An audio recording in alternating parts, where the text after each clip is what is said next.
Hello friends, Ram net GRF channel में आपका स्वागत है। इस चैनल पर हम एनटीए नेट पेपर 1 और पेपर 2 दोनों की तैयारी करवाते हैं, वो भी एक सिस्टेमेटिक तरीके से। पेपर 2 है हमारा हिंदी साहित्य। तो आज इस वीडियो में हम डिस्कस करेंगे जो पीजीटी, टीजीटी और नेट जेआरएफ के लिए जो इम्पोर्टेंट क्वेश्चन है, आज हम उसको डिस्कस करेंगे। ये क्वेश्चन आपके लिए बहुत ही इम्पोर्टेंट होने वाले हैं, जिससे आपको पता चलेगा कि आपकी तैयारी कितनी है। तो आइए देखते हैं हमारा पहला क्वेश्चन क्या है। इससे पहले मैंने इन क्वेश्चंस की 3 वीडियो अपलोड कर दी हैं। अगर आपने वो नहीं देखी हैं तो आप उन्हें भी देख लें। इन क्वेश्चनों से आपको यह पता चलता है कि आप की तैयारी एक सही डायरेक्शन में हो रही है या नहीं।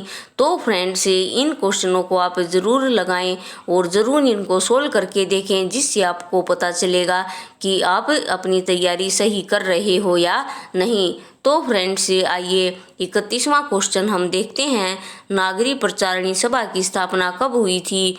ए 1867, बी 1850, सी 1885 और डी 1893। तो इसका हमारा राइट ऑप्शन होगा डी 1893। तो फ्रेंड्स, इसमें साथ साथ इनके कुछ एक्सप्लेनेशन भी दी गई है। तो इनमें से बहुत सारे फैक्ट ऐसे हैं जो हमारे एग्ज़ाम में हमारी बहुत हेल्प करेंगे। तो साथ ही साथ हम इनकी एक्सप्लेनेशन भी पढ़ते जाएंगे, जिससे हमारे और अदर क्वेश्चन हैं वो भी तैयार हो जाएंगे। तो काशी नागरी प्रचारणी सभा की स्थापना 1893 ईस्वी में श्याम सुंदर दास जी ने की। नागरी प्रचारणी सभा हिंदी भाषा और साहित्य तथा देवनागरी लिपि की उन्नति एवं प्रचार प्रसार करने वाली भारत की अग्रणी संस्था है। हिंदी साहित्य के नियंत्रण और संचालन में इस सभा का महत्वपूर्ण स्थान है। यहाँ से हिंदी शब्द सागर का प्रकाशन किया गया। इस शब्दकोश के संपादक श्याम सुंदर दास थे। तो ये भी हमारे लिए मोस्ट इम्पोर्टेंट फैक्ट बन जाता है कि इस शब्दकोश के संपादक कौन थे, तो श्याम सुंदर दास थे।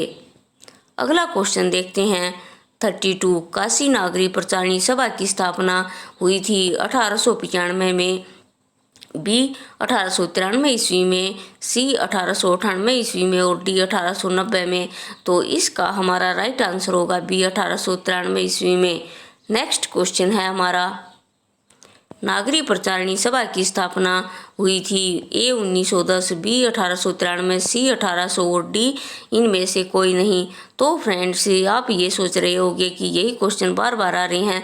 तो ये अलग अलग एग्ज़ाम्स में आए हुए हैं, जैसे ये पीजीटी परीक्षा 2003 में आया है और ये टीजीटी परीक्षा 2004 में। तो ये 3 में आया है और ये 4 में, और ये पीजीटी परीक्षा 2013 में आए हुए हैं। तो आप इस तरह से इन्हें देख सकते हो कि ये टॉपिक हमारे लिए कितने इम्पोर्टेंट हैं और हमें इन्हें याद रखना है कि नागरी प्रचारणी सभा की स्थापना का वर्ष हमें याद रखना है। तो इसका राइट आंसर होगा बी 1893। अगला क्वेश्चन देखते हैं 34। हिंदी शब्द सागर का प्रकाशन किस संस्था ने किया? ए हिंदी साहित्य सम्मेलन, बी नागरी प्रचारणी सभा, सी इंडियन प्रेस और डी राष्ट्रभाषा परिषद। तो हिंदी शब्द सागर का प्रकाशन किस संस्था ने किया? इसका राइट आंसर होगा बी नागरी प्रचारणी सभा। तो फ्रेंड्स, हमने जो ऊपर इम्पोर्टेंट फैक्ट पढ़े थे उनमें हमने देखा था कि नागरी प्रचारणी सभा ने हिंदी शब्द सागर का प्रकाशन किया था। इसी संस्था ने, कौन सी संस्था? नागरी प्रचारणी सभा।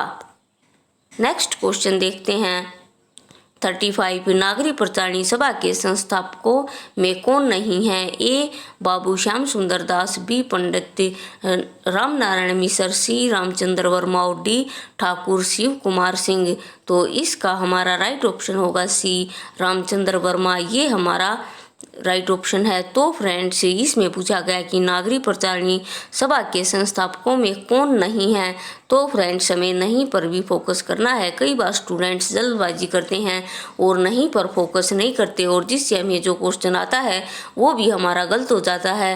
तो नहीं पर हमें ध्यान रखना है कि क्वेश्चन को ध्यान से पढ़ना है कि इसमें पूछा क्या गया है। तो इसका हमारा राइट आंसर होगा सी। तो आइए इसकी व्याख्या देखते हैं।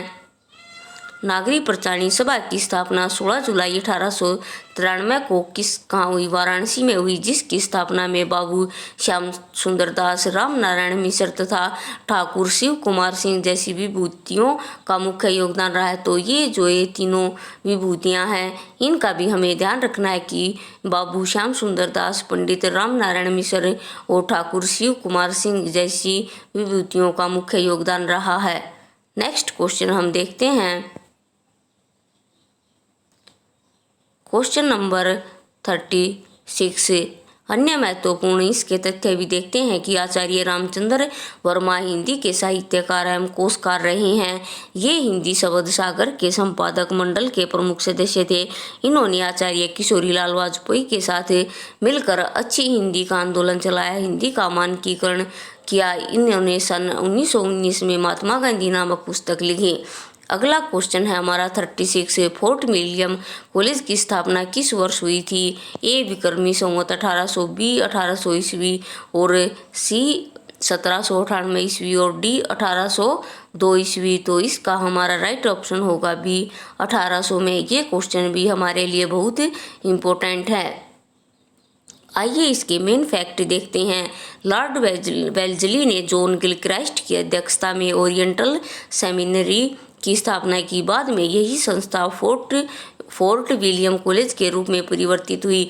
फोर्ट विलियम कॉलेज की स्थापना टीपू सुल्तान पर ब्रिटेन के निर्णायक विजय की स्मृति में 10 जुलाई 1800 को मार्केस ऑफ वेल्जली ने की और गिलक्राइस्ट इसके हिंदुस्तानी विभाग के अध्यक्ष नियुक्त किए गए थे। उन्होंने हिंदी के शिक्षण के लिए 2 भाषा पंडितों को नियुक्त किया था, लल्लूलाल और सदल मिश्र। तो ये भी हमारे लिए मोस्ट इम्पोर्टेंट फैक्ट हैं। कई बार एग्जामिनर पूछ सकता है कि हिंदुस्तानी विभाग के अध्यक्ष किसको नियुक्त किया गया, तो गिलक्राइस्ट को नियुक्त किया गया, ये हमें याद रखना है। अगला क्वेश्चन है हमारा 37वां। फोर्ट विलियम कॉलेज की स्थापना कब हुई? ए 1800, बी 1805 ईस्वी, सी 1809 ईस्वी और डी 1810 ईस्वी। तो इसका हमारा राइट आंसर होगा ए 1800 ईस्वी में। अगला हमारा क्वेश्चन है 38वां। फोर्ट विलियम कॉलेज की स्थापना कब हुई?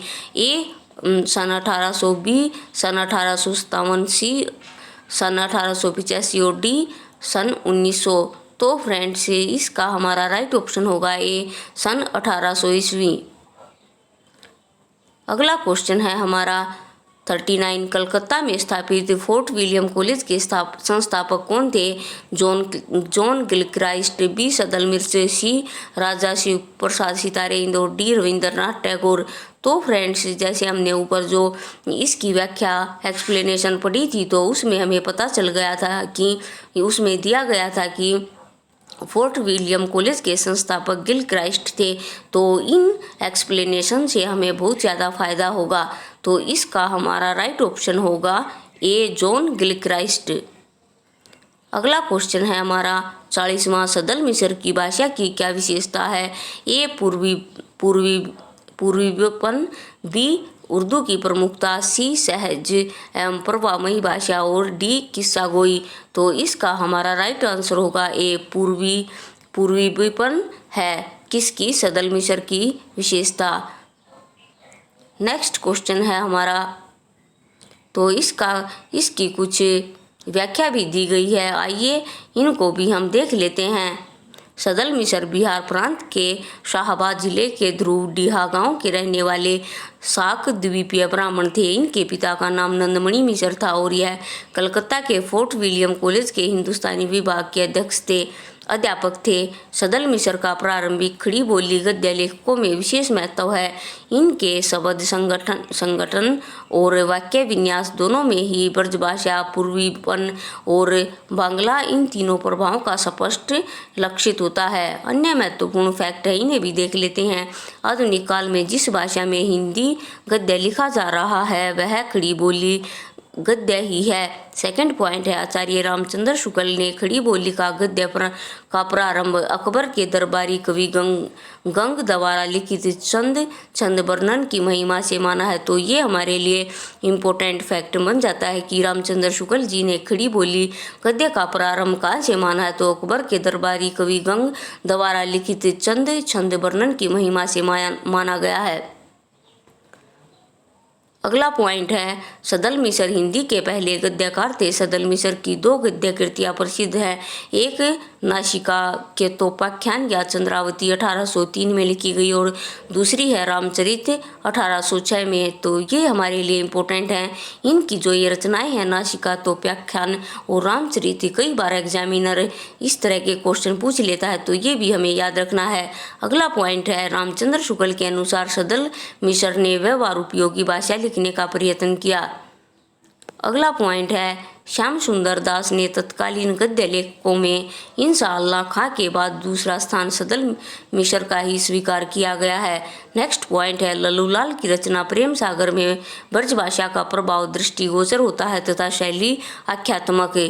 नेक्स्ट पॉइंट है, मुंशी सदा सुखलाल की रचना सुख सागर एक धार्मिक ग्रंथ है। इसकी भाषा पर पंडिता उपन्वय एवं फारसी का प्रभाव है। इंशाअल्लाह खां की रचना रानी केतकी की कहानी, जिसे उदयभान चरित्र भी कहा जाता है, इनकी भाषा पर उर्दू, अरबी और फारसी का प्रभाव है। तो ये पॉइंट भी हमारे लिए इम्पोर्टेंट हो जाता है कि रानी केतकी की कहानी का दूसरा नाम क्या है, तो उदयभान चरित्र हमें याद रखना है। अगला पॉइंट है हमारा, फोर्ट विलियम कॉलेज में जॉन क्लिक्राइस्ट हिंदी उर्दू के अध्यापक थे। इन्होंने आगरा के लल्लूलाल और आरा के सदल मिसर को भाषा मुंशी के रूप में नियुक्त किया। अगला क्वेश्चन है, लल्लू जी की लाल का सर्वाधिक प्रसिद्ध ग्रंथ है शकुंतला, नाटक बी प्रेम सागर, सी सिंहासन 32 और डी बेताल 25। तो इसका हमारा राइट आंसर है बी प्रेम सागर। अगला हमारा क्वेश्चन है और ये हमारा लास्ट क्वेश्चन है 42, प्रेम सागर किसकी रचना है?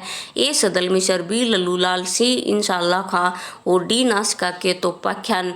तो इसका हमारा राइट आंसर है लल्लूलाल। प्रेम सागर लल्लूलाल की रचना है।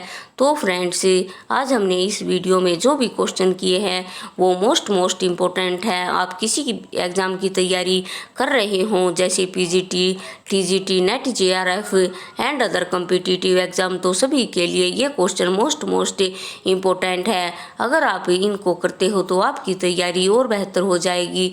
तो फ्रेंड्स, आज के लिए इस वीडियो में इतना ही। मिलते हैं नेक्स्ट वीडियो में और नए इम्पोर्टेंट और इंटरेस्टिंग टॉपिक के साथ। इस वीडियो को लाइक करें, चैनल को सब्सक्राइब करें और साथ ही से ज़्यादा शेयर करें। जो भी स्टूडेंट्स हिंदी साहित्य से किसी भी एग्ज़ाम की तैयारी कर रहे हैं उन सभी को इनका लाभ पहुँचे। तो फ्रेंड्स, तब तक के लिए खुश रहिए, स्वस्थ रहिए और अपने जीवन में आगे बढ़ते रहिए। Thank you.